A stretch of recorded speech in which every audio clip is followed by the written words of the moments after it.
The views and opinions expressed on this program are those of the participants and do not reflect the views of BronxNet or the program underwriters.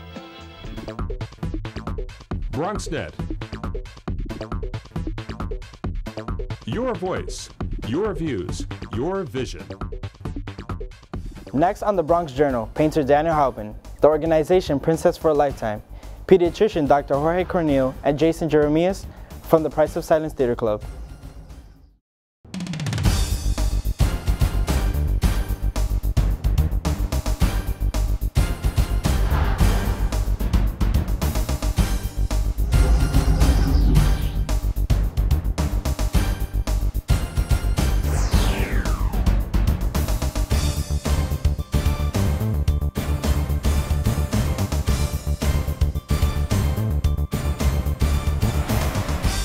This is the Bronx Journal, the television edition of the online multilingual community newspaper. Published by the students and faculty of the Journalism, Communication, and Theater Department at Lehman College. On the internet, on the radio, and on television, the Bronx Journal covers the issues concerning the people of the Bronx.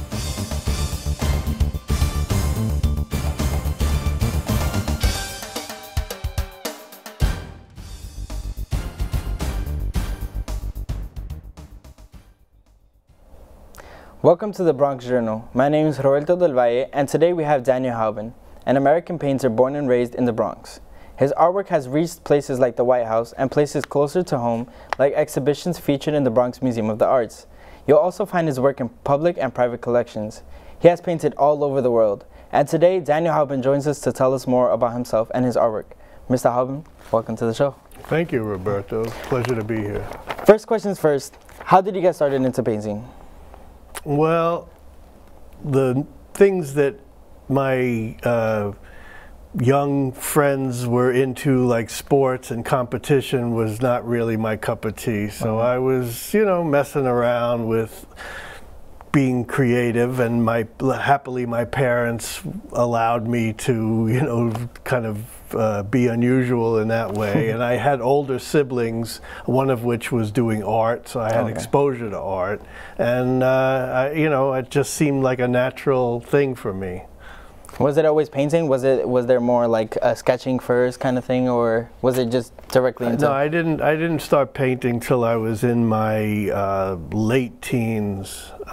Before that, I built a town in my bedroom with a friend, and we created this village, and it got more and more elaborate over the years, and a lot of my creative energy went into that. And it finally had water running through it, and little lights, and underground houses, and little wishnicks and ratfinks that inhabited it.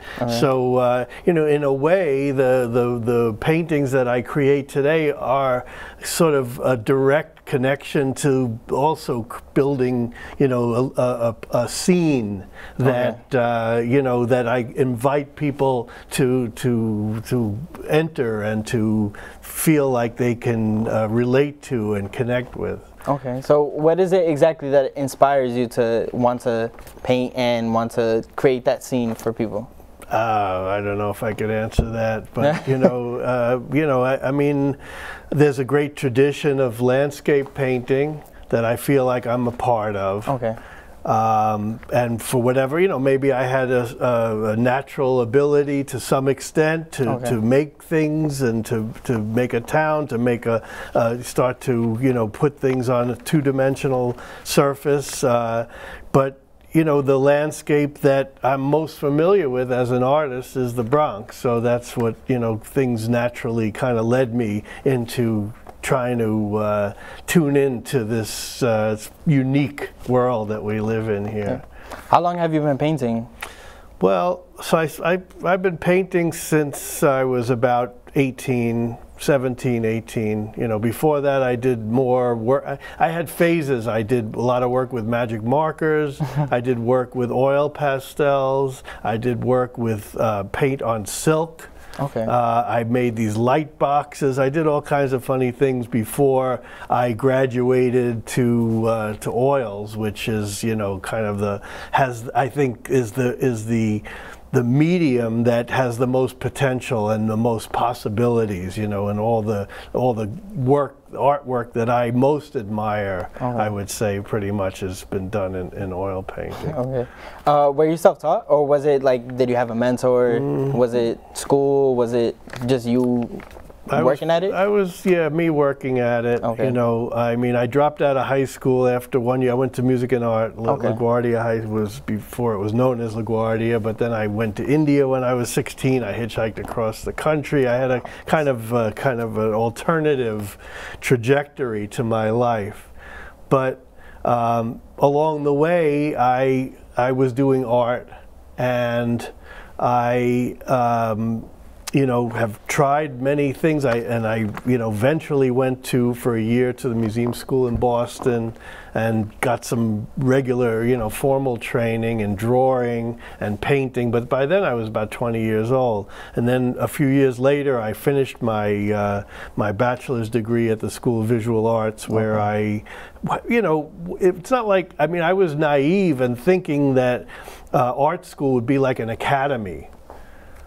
You know, that they were going to teach you the rudiments of the history of painting, and, you know, how to do. That wasn't the case. It was, things are a lot more loosey-goosey in the art scene today. So I would still, even though I went to college for art, I would still pretty much consider myself self-taught, because the way that I've, you know, I had a couple of key teachers that I picked up little things, and I still hear their voice in my head when I'm out painting. You know, and now I've been teaching for, you know, 20 years or more, and you know, I always tell my students, if I pay attention and do just a fraction of the things that I'm always telling them to do myself, you know, then I also get it, you know, have the advantage of that. And teaching has really helped me to, you know, to in my own artistic development as well. Okay. What was the first piece that you said, like, all right, finally I'm an artist, this is what the public can see? Well, this is... you know, it's interesting. I was living in the Boston area, and the first big painting I did was, guess what? The Bronx. Oh, wow. And it was a scene from my terrace, you know, that I had done a little magic marker piece when I was 16 from that view, looking out over the, you know, Kingsbridge Heights area towards Riverdale with the Major Deegan Expressway and that whole area. And that was what I thought to make into a big painting. And then I, you know, even though I was living in Boston, somehow, Bronx was, you know, a big the Bronx thing for you, was still, you know, had Bronx on the brain. And you know, they say that your earliest impressions as a young person really are the strongest, and I believe for me that's been the case, where I have, you know, those lasting impressions, you know, of sitting at the window waiting for my father to come home or whatever, and looking out the window and seeing what other windows with other things going on, and I think that was the development of my imagination, was, you know, just taking in this unusual landscape and imagining what's going on. You hear little noises or see little movement in other windows, and you wonder what's going on. You hear a dog barking or a TV playing, or see lights going on and off. And I, you know, that's a common, you know, quality that I think, you know, any urban dwellers have, you know, and you know, I have found, you know, that the subject of the Bronx has been one that I, you know, have been able to stick with for over 30 years now. It's always got new possibilities, you know, and it's rewarding to, you know, come on a show like this, speaking to a Bronx audience, to people who also inhabit this world and find that connection. So what, like, I mean, I obviously see the paintings. What major exhibitions have you been part of that, like, I guess, well, were I've had important to you? I've had a very alternative career, but I've had about 6 or 7 shows in Europe, in Germany, and Austria. The last one was in Berlin. In 2010, it was the exhibit was called The Bronx to Berlin, Crossing to the Other Side. So I painted in Berlin for a month. And then I showed work from the Bronx, and from there, and kind of, you know, you could sort of get a feel for the difference and the similarities of life in both places. And I think I was invited there because they also have elevated trains, and they have, I mean, they got 10 times more graffiti than we do. And so there's, you know, a lot of common, you know, and a lot of different cultures that come together. And that's, you know, fascinating thing about the Bronx is also, you know, just these layers of history and all the different folks that are around. But, you know, right now I would rather talk about shows coming up than ones in the past. And this year being the 100th anniversary of the county of the Bronx, there's, you know, it's an auspicious time to celebrate the Bronx, especially coming now that we're feeling some momentum here. There's a lot of development going on. So in the month of March, I'm going to have a solo show at the Andrew Friedman Home on the Concourse and 166th Street. In the month of May, I'm having a show at the Poe Park Visitor Center of all my park scenes of the Bronx. And starting in January, I'm having a show at the Borough President's office. You have some paintings here. How long does it take you to say something like the middle piece? Well, these are these are very recent phenomenon for me. I call these my pop-up paintings because you're having an event like Skate the Bronx in front of the Andrew Friedman Home. You know, I get a call from various folks and say, you know, whoever, you know, say, come, you know, come and paint. So the obviously, whatever is happening there is not going to happen again. Nobody's, you know, posing for me. So that was one day on location. And that was more of a challenge than usual because I was also filming my TV show Art and About with Danny Halvin. So I'm interviewing people, drawing. In this case, it was a unique thing because Michael Nobby, the producer over there at BronxNet, he said, "Can you put in some of the guys skating, you know, shooting through the air?" And I said, "Well, what we need is a photographer, a laptop, you know, computer, and a printer, and then you can photograph them up in the air because I'm fast, but I'm not that fast to capture people moving." So sure enough, they had people taking pictures. They printed it out. I cut it out, and that's how I got that guy. You know, I traced him on there and put him up. So what specific, like, what medium is it they use for? So these are pastels, chalk pastels on paper, and they allow for a very immediate response. So just, you know, quickly, this is the view of the Hutchison Metro Center. That's going to be the new Marriott Hotel, where I'm hoping whoever's listening, the powers that be, that they would put my positive images of the Bronx in all the rooms of the Marriott Hotel. What better way to represent the Bronx, you know, what I've been trying to do for the last 30 years.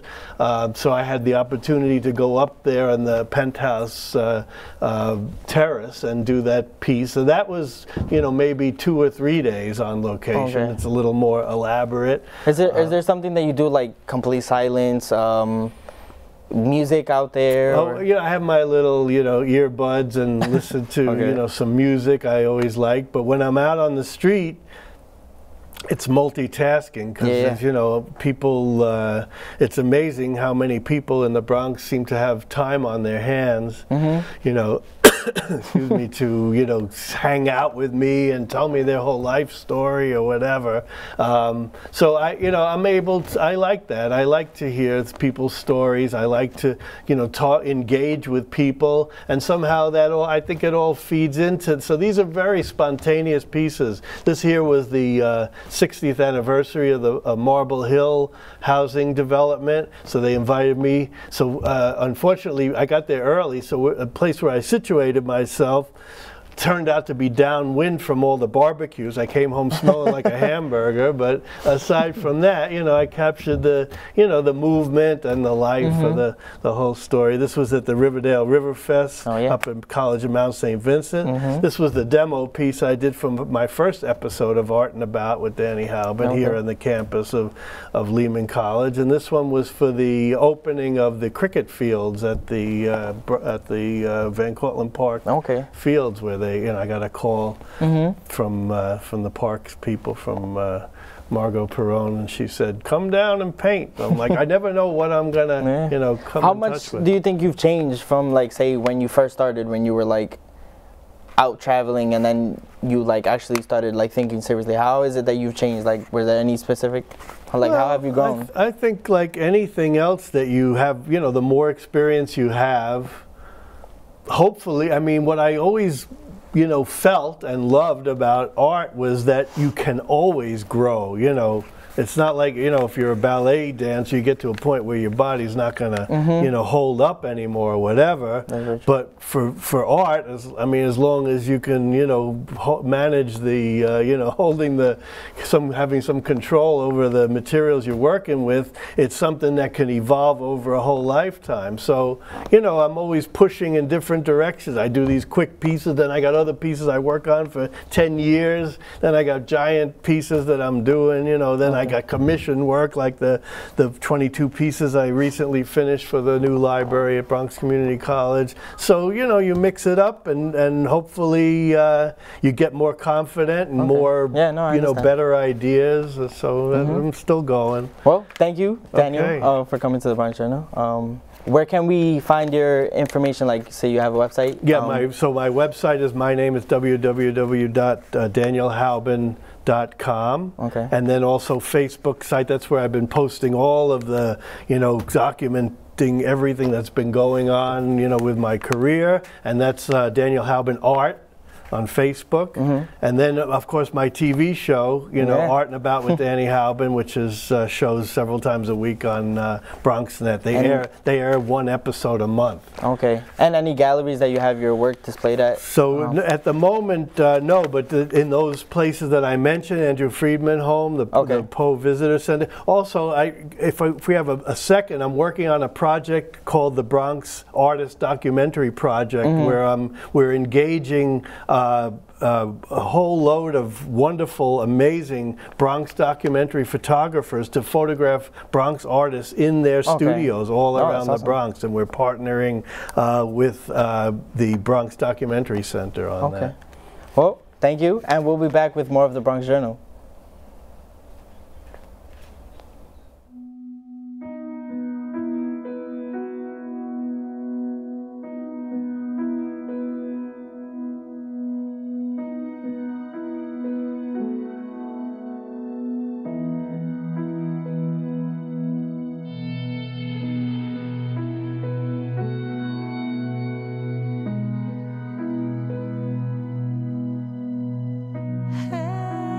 Every year, mothers lose their babies to gun crimes.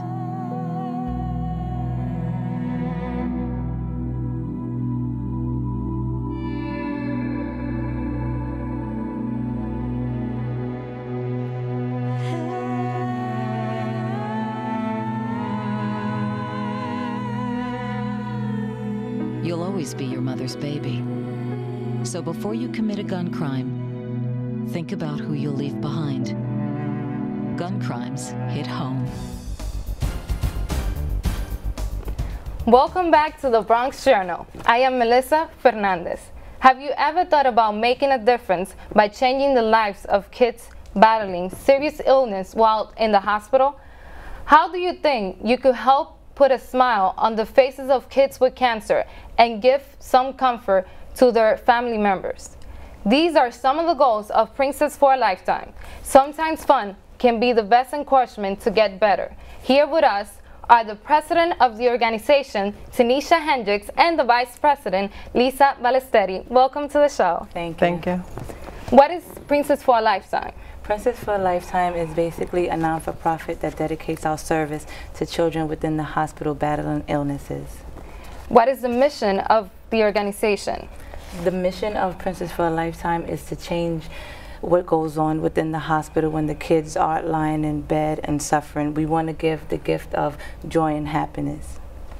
And why do you pick Princess for a Lifetime as the name of the organization? That's a funny story. Basically, I was going with Princess for a day, and I started speaking to friends, and I spoke to a music artist that said, since I'm dedicating my services and giving the memory for a lifetime, why not call it Princess for a Lifetime? So that's how we ended up with the name Princess for a Lifetime. And where does your organization get its funding from?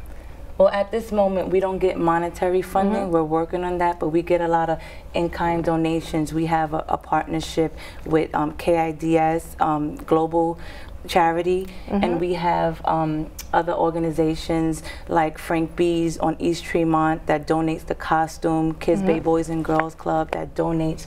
We try to do fundraisers within the community with some of the auto clubs, with other things, basically like trying to raise money, like doing different events within our community. So anybody can just get involved and try to donate any costumes or anything that could help? Costumes, toys, books, anything that we could give the children within the hospital a moment to forget that they're in there battling their illness. Nice.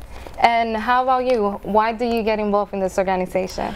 Well, it came to an opportunity for me to be part of Princess for a Lifetime, and it's something that I always been that type of person to always give. And when she mentioned it to me, Tanisha Hendricks, I was willing to just do it, and I became the vice president, and I'm very happy to be part of it. And how do each of you feel every time you help a kid that has cancer or that has an illness? Well, when we go to the hospital and we are one-on-one with the kids, it's like any little question that they ask, just anything, is just being involved with them, just one-on-one, dressing them up, doing activities with them, and it just makes us happy. The experience is basically priceless. For them to get the strength to get out of bed, and we go in there and present the costume, and seeing their expression, them getting the strength, and the parents enjoying the moment, seeing their child dressed up, is just priceless. And what kind of activities do you do with the kids, or do you wear any costume? What kind of costume? How does that work? Yeah, well, we have 5 programs that we have a one-on-one, which is individual, where children get to dress up with their individual boys. And these are the costumes. Boys and girls. And on special events, we bring in characters like Batman. Batman, you can come in here. We bring in Batman. We bring in like pirates, SpongeBob, anything to make them. Like, we have activity table, and the activity table is when basically we get the whole community of the hospital. And sometimes we have special requests where we are, instead of a child being dressed up, their wish was to have a character come and do activities, paint with them, do coloring. So that's what the organization is about, making their moment a lifetime experience. Oh wow, so it's like, you know, whatever they want to wear, that's what they wear for the day. But we get involved too, because you know, I get dressed up too as a bunny for Easter, you know, anything fun just to make it, you know, happy. What about for Christmas? You guys gonna, you know, dress up as Santa? Yes, that's nice. Yes. And we give out gifts during the holidays, so we definitely want their experience to be a memory. Well, thank you, Batman, for you know, for being present. And when you go to the hospital, what are the ages of kids that has cancer? The ages, we start from infants to teenagers, and now we get the adults involved because they're willing to do scrapbooking. And while we're taking pictures of the event and pictures with the children, we want the adults to understand that make a scrapbook, because when we're done, you'll have these memories to keep, you know, going. Because sometimes children might not make it after our visit, but we want the memories to last with the families, the staff. So from infants to adults, we cater to the hospital. That's a very nice thing, you know. Thank you. Do you guys go to a specific hospitals? Well, we go to 6 hospitals at this time in New York and in New Jersey, and we're branching out. We've been asked to go to different hospitals in Long Island, the Poconos.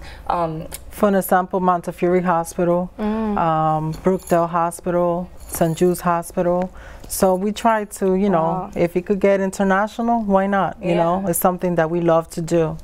So you're like looking to expand into other hospital or anywhere they need you. That's, you know, basically you will go there. If that's because we have one program which is gift giving, and we give to the churches, the homeless shelters. When we have items that the hospitals can't take because the children are not allowed to have used items, so we give those items to the community.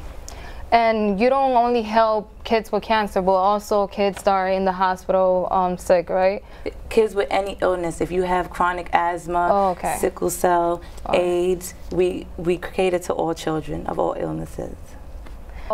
When you go to the hospital, what do you find satisfying? What makes you happy? What makes you have that feeling of like, you know, you're doing something very good? You know? Just to know that I could see a smile on that child, and them screaming your name when even you come back another day to the hospital. And you remember me? And I'm like, yes, I do remember you. You know, it's something very nice. It's something that it's a joy, you know, that we feel that we enjoy to do. And they understand that as being dressed up is a one-on-one experience for when the child life and the nurses call us in to cater to them for that day. Because whatever they are, whether they're a bunny, a ninja, we dress them up as Batman, a clown, they still get crowned with their tiara or their crown. So they're always a prince or a princess for a day, whatever they're dressed up as. I think that's something that is very like priceless, you know, when you make somebody else very happy, you know, and I think you guys are doing a, you know, wonderful job, you know. And if people want to see more of our work and what we do, they could go to Princess for a Lifetime, and they could even do donations there. It's a button that you could just press and give any donations. They could follow us on Instagram or Princess for a Lifetime at yahoo.com. Do you guys have any events coming up that anybody, like myself, if I want to get involved, can get involved? We have a fitness fundraiser coming up, which we have now that 3 instructors from Beachbody, and we have a DJ and a photographer that wants to do an event for us on December 15th, which is a Sunday from 1 to 3. But our focus is now finding a space for it, because when people do want to do events for us, we have to now find the space and people willing to give us that space. And the other event that we do for the holidays is a woman from Arthur Avenue, Sandra La Vista, wants to do giving back to the community at no fee, where the children, the boys and girls, are able to go in on the holidays and create flowers, baskets, have tea and cookies, just a way that she could show and help Princess for a Lifetime that we're doing for people, and it's not a fee. So those are little workshops. That's nice. What about your daughter? Does she, like, is she involved in the program, or? Yeah, Marisol, when we're prepping, she's always involved. Like, she's getting the dresses, she's picking them out, because what happens is a process. The hospital or the families give us a list of things that the child likes, the favorite colors. So like if the child, for instance, likes a pink dress, Marisol pick out the pink dress, get the gift baskets ready, get the activities, because she still is a child, so she knows what little girls and children basically like to enjoy. So she gets that package and the costumes ready with us. Do you guys have any future goals for this organization? Our goals is to expand and to give our service to any child in need, any family in need. That's our goal, to get known so that people know that people like us really do care. And there are kids, as my own daughter, that are suffering and need a day to forget about what they're going through within the hospital, within the shelters. We want to give back, so that's our main goal, is caring. Okay, so how do you make believe on the for every kid that they are special, that they are Princess for a Lifetime? It's basically that that one moment where we go and introduce ourselves and we let them know that we're here for them. We're here to, this day is for you. This day is for you to forget everything. Let's get dressed. Let's do activities. Let's listen to your favorite tunes.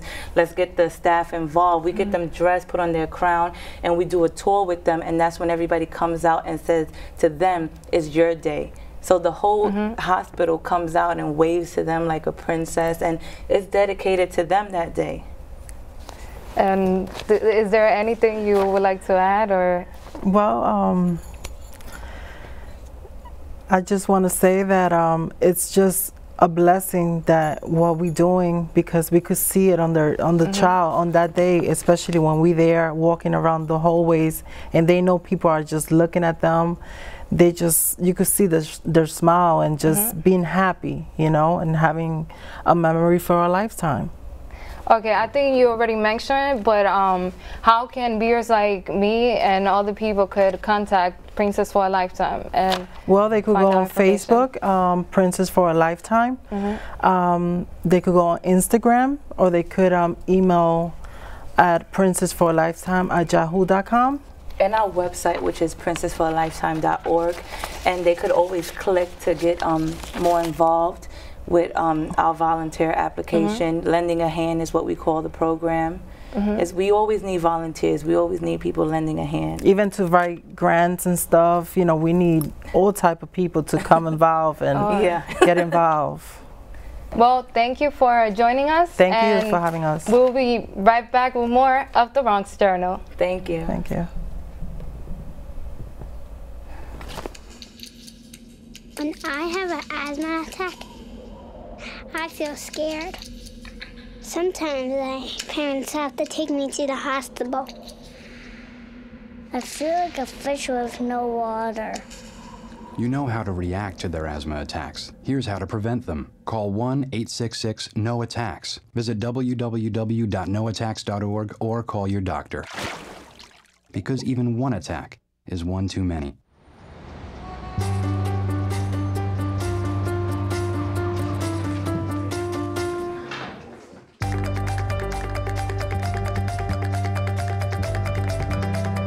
Big dreams and good grades aren't enough to get into college. There are actual steps you need to take. Finding someone who can help is the first and most important. For the next steps, go to knowhowtogo.org. Welcome back to the Bronx Journal. I'm Liz Gomez. According to National Institute of Child Health and Human Development, each year, nearly 500,000 babies are born premature, often known as preemies. That's 1 out of every 8 infants born in the United States. Let's examine this problem and the reason why it is an increasing concern in the Bronx community. To learn more about the causes and prevention, we are joined by Dr. Jorge Corniel, a pediatrician from Boston Road Medical Center. Jorge Corniel, welcome to the show. Thank you for your invitation. So, can you describe for our viewers what is the premature birth? I mean, premature or preemie, how do you say, is any baby that is delivered before 37 weeks. How do you say it? This is a problem that we have very high incidence in the South Bronx, that is the area where I have my practice. What are the main causes of the premature birth? I mean, delivery premature baby is related with low socioeconomic status, low income.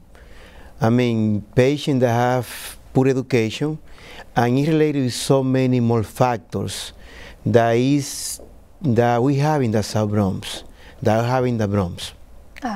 What are the medical conditions associated with premature babies? I mean, when we as a pediatrician we have a preemie baby, it's a challenge because there are so many medical conditions that could be presented in those babies. The main condition just after the delivery is respiratory distress. Those patients that are delivered 26, 27, very preemie baby, we have severe condition that we call, that we naming respiratory distress. how may premature babies grow and development be different from a baby that is a full-time birth? The name of this patient is right because we name him preemie. In the same way, all the whole body is preemie. We're talking about brain, we're talking about lumps, skin is a challenge. I mean, many of those babies that are 26, 27, less than 30 weeks, they're going to stay in the hospital more than 45 days. Oh, that's a lot. What are the risks to the baby and the mother during the labor? To deliver a preemie baby is no problem. The main problem of the delivery preemie baby coming after the delivery. This is normal delivery usually, or C-section, and the complications that are coming after the delivery. Oh, so what are the health problems that can affect a premature baby? The number one problem that appears after the delivery is respiratory distress. But besides respiratory distress, is so many complications that can be present in those babies. It's skin problem, feeding problem, and brain problem. Because one of the main complications is when those babies have bleeding, when they have bleeding in the brain. So, what type of treatment the premature babies need? Oh, they need a lot of treatment. The number one is respiratory support. Many of the babies that are delivered premature, they need to be placed in the machine to helping them for breathing. The second support that they need is the skin care. It's essential, it's a thing that has to be working those babies.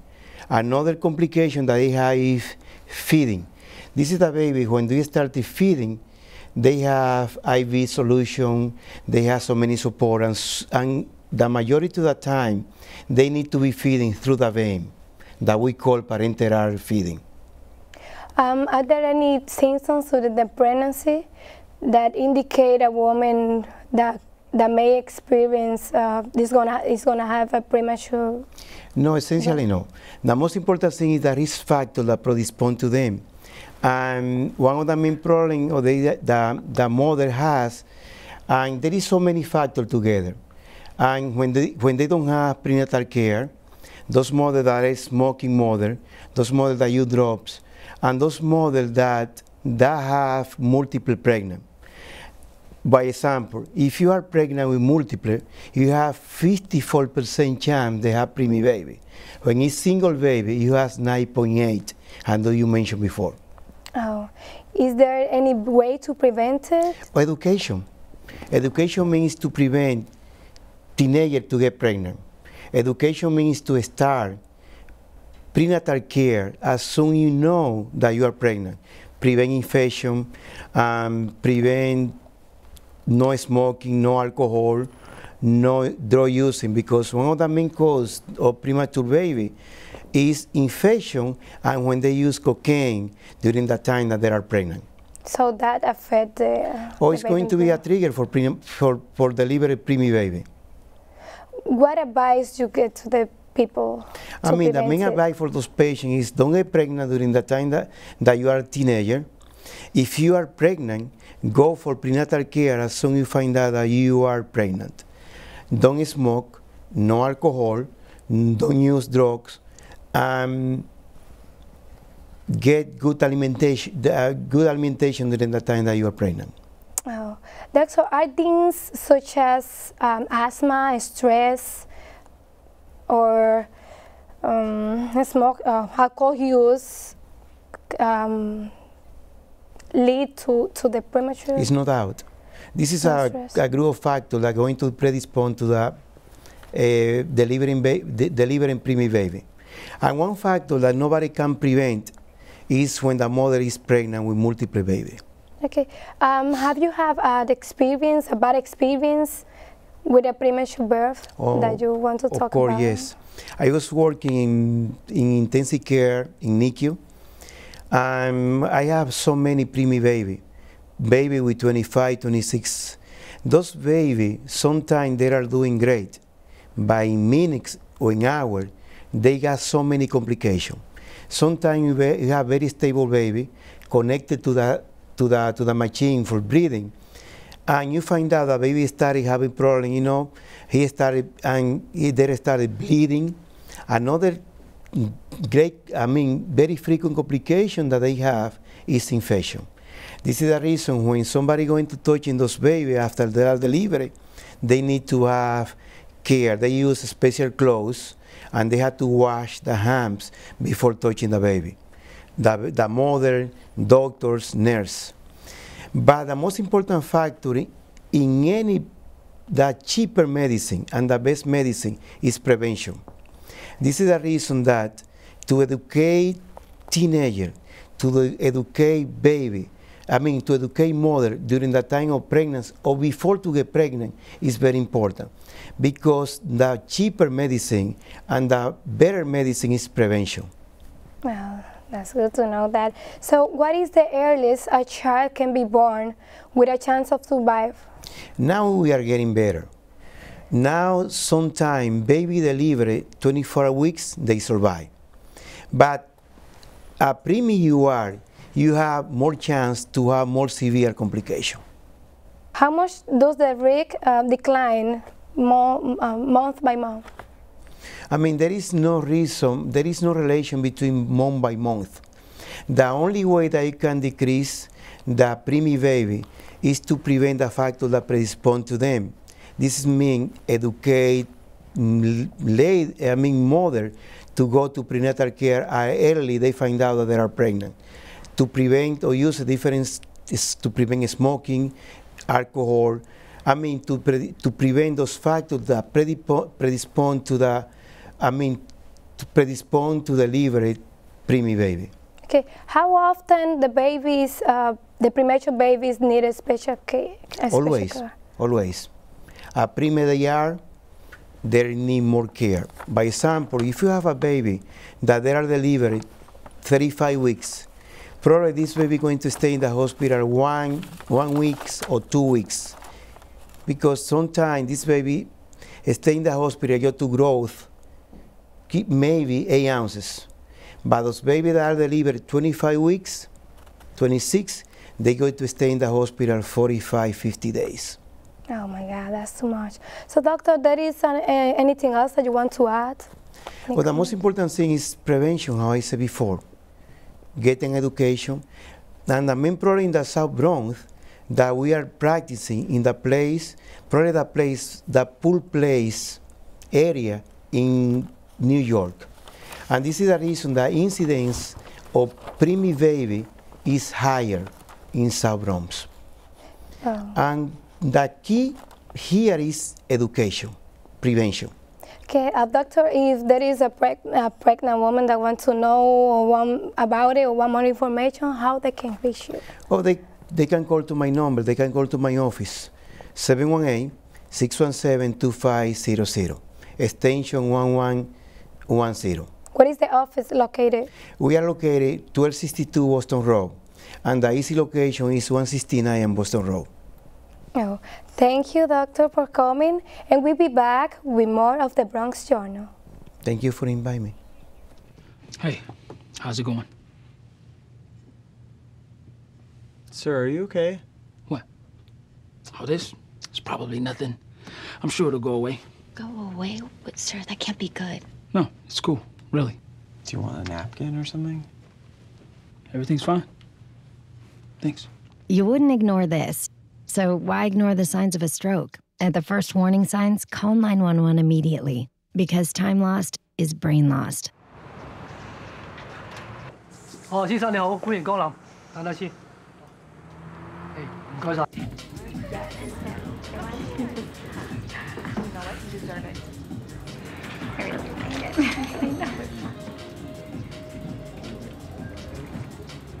Brandon.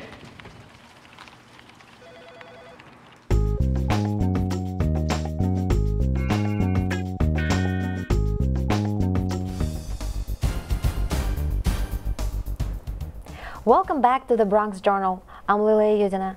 From protecting civilians in Sudan as an Amnesty International coordinator to taking this experience to the theater stage at Lehman College, our guest has seen some of the most horrifying examples of violence against women with his own eyes. The impact of that experience inspired him to create a theater club called The Price of Silence. The group stages plays that show audience the reality of the most vicious acts against women and give voices to the silent victims of violence around the world. Jason Jeremias is here to tell us his story. Hello, Jason. How are you? How are you? So, can you please tell us what inspired you to actually create such an organization, Price of Silence? I was first inspired. The first show we created was because I had been reading in the news a story about the Congo, in which a village was held hostage for 30 days, and for those 30 days women in the village were raped repeatedly, and the silence of the Western media in the face of such atrocities and such stories, and the sort of frivolousness of what's talked about in the news in comparison to the reality. So I thought to myself, what if we take these experiences and we translate them into theater so audiences can really live that experience as close to reality as possible. And do you have like any plan that you go by, let's say when you were writing your scripts? Because like you had no prior experience, right? You had no prior theater education. So like how do you go by constructing the play? I was an actor for, I had acted in 3 shows before that. So I just kind of, I mimicked every director that I had saw, and you know, just tried to kind of imitate them and see if that flew. In terms of structure and stuff, I write everything. I read the stories and I come up with my own sort of perception of what the problem is based on history, based on social circumstances, cultural circumstances, and then I kind of come up with the format, and then I write everything to music. What like would be one of the aspects that makes the story like powerful? Like in terms of like, do you use music? Do you use certain like acts? You know, to like, because you know the point of the theater play a lot of times is to impact the audience. Right. So you know what would be the tool that you're using to impact the audience to send a message? I use the audience to impact the audience.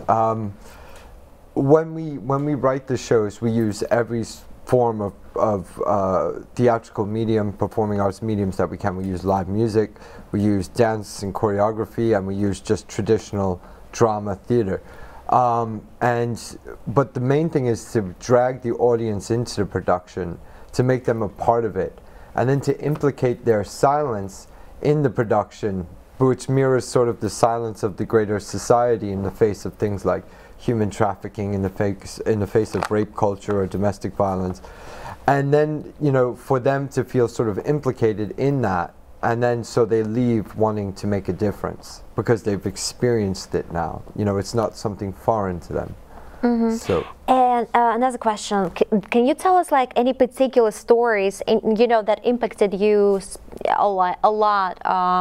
You know, probably within your work you come across a lot of stories, a lot of things, you know, internationally that happen to women. So like, can you pick one and just tell us like that one story that made an impact on you? Most recently, one of the stories that made the greatest impact on me in terms of my heart and, is the gang rape of Jyoti Singh in Delhi on December 16th of last year.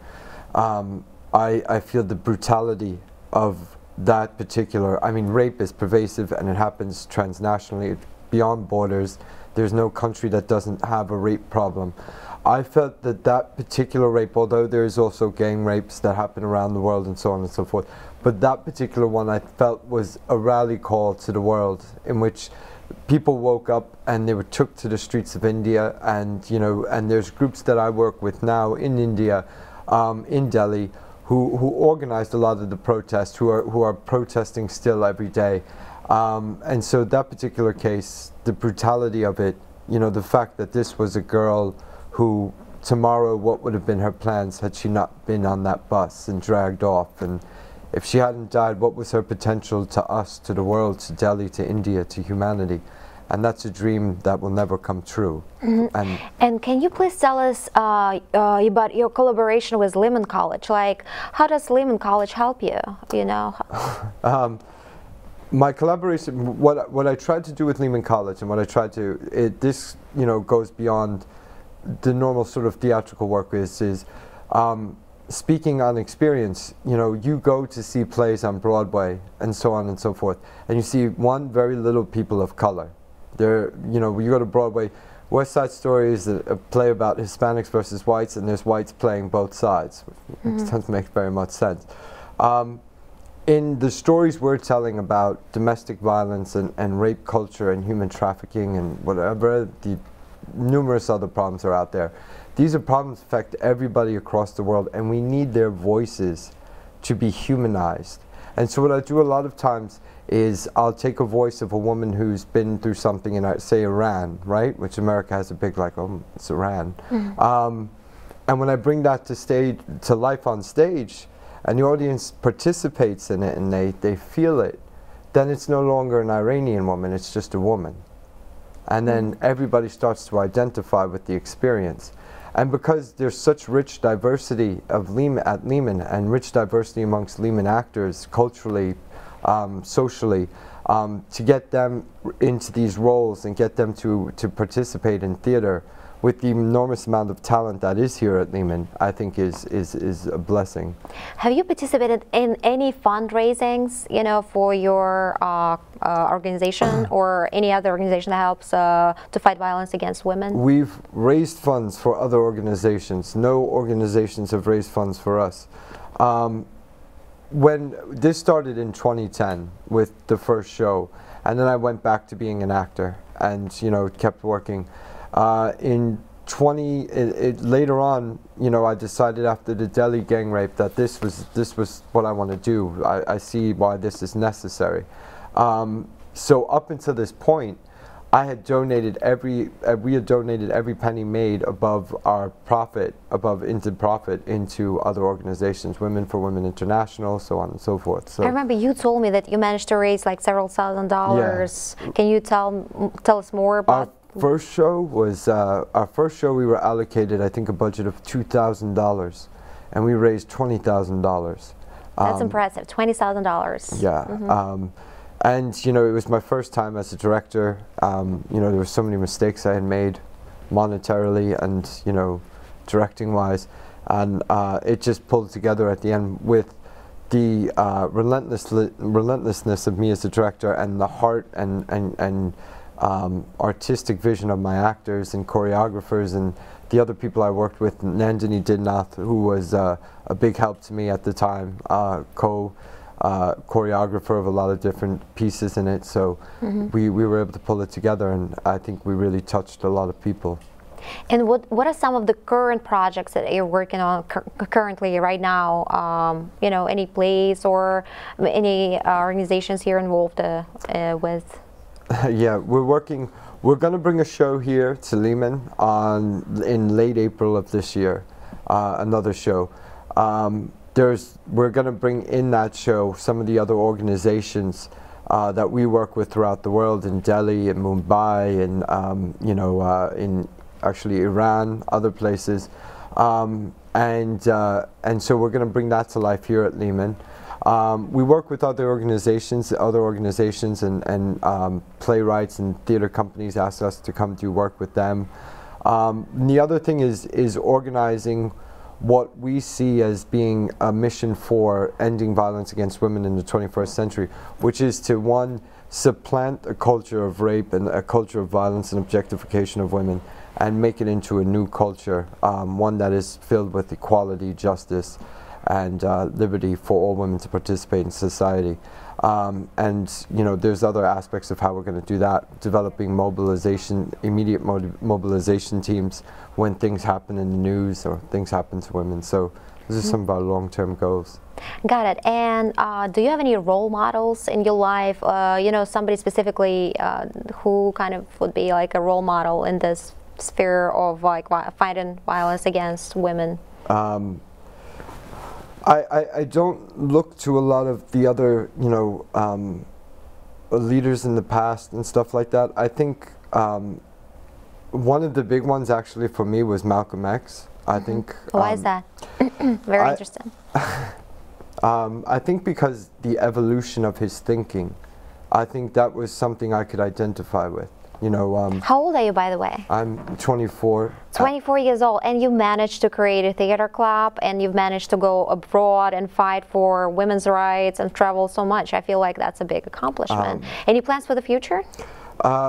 We just want to make this into the Amnesty International of the 21st century. What's Amnesty International? Can you just tell the viewers about that? Amnesty International is an organization, is an NGO which fights for the release of political prisoners of conscience. It also puts a lot of pressure on countries to make changes in their laws to make them more equitable for all members of their society, fight discrimination, and uphold the Universal Declaration of Human Rights. They have reporters in, I think, about 180 countries. And I wanted to interrupt you and ask you, do you have any message for our viewers? Like anything you want to say, let's say, just from yourself? Like, why is it important? Why are you fighting for right now? I think because, you know, there is a real, when you look at the numbers, when you add up domestic violence, human trafficking, female genital mutilation, honor killings, so on and so forth, there really is a war on women. And when you look at the statistics in the United States, 1 out of 3 domestic violence, 1 out of 4 rape, and then that those ratios shrink overseas, that we all have to come together and we all have to play our part. And to do that, we have to change a culture, change the way we think, and that will change behaviors. And can you give us your contact information, you know, maybe your Facebook page, you know, somewhere where people can read more about your organization? Actually, the best place to find it is on Facebook. You can Facebook Price of Silence, and there's a Price of Silence page which updates with news on the hour, almost 24 hours a day. Almost. And, you know, you can email me at pos.theater@gmail.com if you have any other questions. Gotcha. All right. Thank you so much. And we'll see you next time on another edition of the Bronx Journal.